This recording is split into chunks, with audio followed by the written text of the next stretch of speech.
ಕೇಂದ್ರ ಸರ್ಕಾರದ ವಿರುದ್ಧ ಹಸ್ತಪ್ಪಡೆ ಗರ್ಜನೆ, ಕಾಂಗ್ರೆಸ್ನಿಂದ ರಾಜಭವನ ಚಲೋ ಕಾರ್ಯಕ್ರಮ.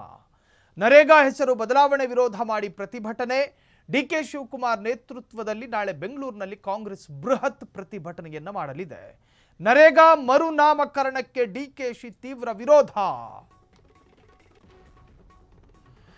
ಕೇಂದ್ರದ ವಿರುದ್ಧ ಹಸ್ತಪ್ಪಡೆ ಗರ್ಜನೆ, ಕಾಂಗ್ರೆಸ್ನಿಂದ ರಾಜಭವನ ಚಲೋ. ಮಹಾತ್ಮ ಗಾಂಧಿ ನರೇಗಾ ಯೋಜನೆ ಅಂತ ಒಂದಿತ್ತು ಯೋಜನೆ, ಮಹಾತ್ಮ ಗಾಂಧಿ ಹೆಸರಿತ್ತು, ಅದನ್ನು ಈಗ ತೆಗೆದಾಕಿ ಬಿಜೆಪಿಯವರು ಅದನ್ನ ಶಾರ್ಟ್ಕಟ್ ಆಗಿ ಆಜಿ ಈಜಿ ರಾಮ್ಜಿ ಅಂತೇಳಿ ಒಂದಿಟ್ಟವ್ರೆ.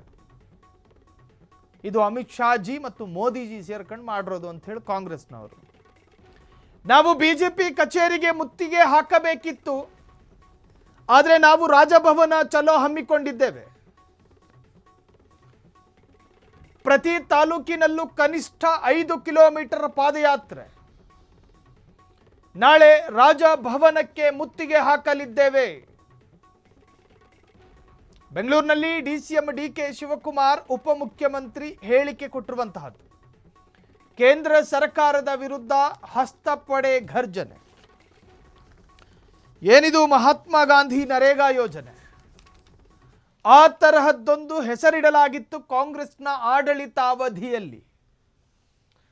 ಬರಬರುತ್ತಾ ನರೇಂದ್ರ ಮೋದಿ ದೇಶದ ಪ್ರಧಾನಿಯಾದರು. ಅದಾದ ನಂತರ ನರೇಂದ್ರ ಮೋದಿಯೇ ಪ್ರಧಾನಿಯಾದರು. ಅದಾದ ನಂತರವೂ ಕೂಡ ನರೇಂದ್ರ ಮೋದಿ ಅವರೇ ಪ್ರಧಾನಿಯಾಗಿದ್ದಾರೆ. ನಿರಂತರವಾಗಿ 15 ವರ್ಷ ಈ ಆಡಳಿತಾವಧಿಯಲ್ಲಿ ನಮ್ದೊಂದು ಇರಬೇಕಲ್ಲ ಅಂಥೇಳಿ ಮಹಾತ್ಮ ಗಾಂಧಿ ನರೇಗಾನ ತೆಗೆದು ಹೇಳದಂಗೆ ಜಿ ಅಂಥೇಳಿ ಸೇರಿಸ್ಕೊಂಡ್ರು. ಕೆಲ ರಾಷ್ಟ್ರೀಯ ಕಾಂಗ್ರೆಸ್ನ ನಾಯಕರು ಹೇಳಿದ್ರು, ಇದು RSS ಸಂಘ ಪರಿವಾರ ಕೊಟ್ಟಿರುವ ನಿರ್ದೇಶನವನ್ನು ಬಿಜೆಪಿ ಪಾಲಿಸುತ್ತಿದೆ. ಮನುಸ್ಮೃತಿಗೆ ತೀರ ಹತ್ತಿರವಾದ ವ್ಯಕ್ತಿತ್ವಗಳ ಹೆಸರನ್ನು ಇಡಲಾಗಿದೆ. ಕೆಲವರಂದ್ರು ಇದು ಸಾವರ್ಕರು, ಮತ್ತೊಬ್ಬರ ಹೆಸರು ಅಂತ. ಸೊ ಹೀಗೆ ಅದನ್ನು ಬೇರೆ ಬೇರೆ ತರಹದಲ್ಲಿ ಬಣ್ಣಿಸಲಾಗುತ್ತಿದೆ, ವ್ಯಾಖ್ಯಾನಿಸಲಾಗುತ್ತಿದೆ. ಕೊನೆಗೆ ನಮಗೆ ನಿಮ್ಮ ಹೊಸ ಹೆಸರು ಬೇಡ, ಈ ಮರುನಾಮಕರಣದ ಅವಶ್ಯಕತೆ ಇಲ್ಲ, ನಮಗೆ ಹಳೆ ಹೆಸರೇ ಕೊಡಿ, ನರೇಗಾ ಅನ್ನೋ ಮಹಾತ್ಮ ಗಾಂಧಿ ನರೇಗಾ ಅನ್ನೋ ಹೆಸರೇ ಕೊಡಿ ಅಂಥೇಳಿ ಕಾಂಗ್ರೆಸ್ ಬಿಗಿಪಟ್ಟು. ಈಗ ರಾಷ್ಟ್ರಪತಿ ಅದಕ್ಕೆ ಅಂಕಿತ ಹಾಕಿ ಅದೀಗ ಹೊಸ ಮಸೂದೆಯಾಗಿ ಪಾಸಾಗಿದೆ. ಯಾವುದು?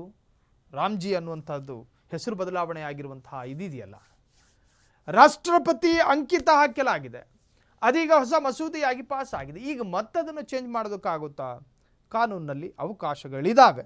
ಕಾಂಗ್ರೆಸ್ನವರು ಕೂಡ ಅದಕ್ಕೆ ಒತ್ತಡ ಹಾಕ್ತಿದ್ದಾರೆ. ನಾವು ಬಿಜೆಪಿ ಕಚೇರಿಗೆ ಮುತ್ತಿಗೆ ಹಾಕಬೇಕಿತ್ತು, ಆದರೆ ನಾವು ರಾಜಭವನ ಚಲೋ ಹಮ್ಮಿಕೊಂಡಿದ್ದೇವೆ. ಪ್ರತಿ ತಾಲೂಕಿನಲ್ಲೂ ಕೂಡ ಕನಿಷ್ಠ 5 ಕಿಲೋಮೀಟರ್ ಪಾದಯಾತ್ರೆ, ಸ್ವಲ್ಪ ಕೊಬ್ಬು ಕರಗುತ್ತೆ.